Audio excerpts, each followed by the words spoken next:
Galima sakyti, kad tai iš naujo išrastas dviratis. Tai naujasis dviračių fanatiko Didi Senfto kampuotas dviratis. Šio nelygiai važiuojančio dviračio ratai turi po 10 kampų. Senftas pagamino tokį pat šoklų dviratį su 5-kampiais ratais. Vokietis baigė dviratininko karjerą daugiau nei prieš 30 metų.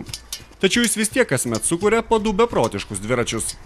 Jam juos išbandžius, jie patenka į jo muziejaus ekspoziciją.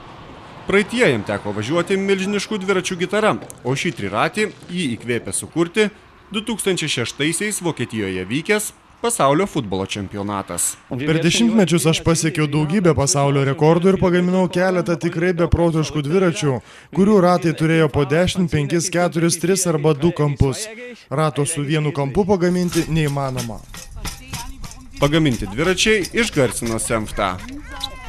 Manome, kad jo kūriniai yra puikūs, todėl šiandien būtent tam atvykome čia, kad atidžiai juos apžiūrėtume. Ne, aš nei vienu iš jų nevažiuočiau, ant jų negalima tinkamai atsisėsti ir važiuojant susipurto smegenys. Nors Didi Senftas pats pripažįsta, kad važiuoti dviračiu yra nepatogu, jis neleis niekam, netgi skausmui, sukliudyti naujų dviračių išbandymui.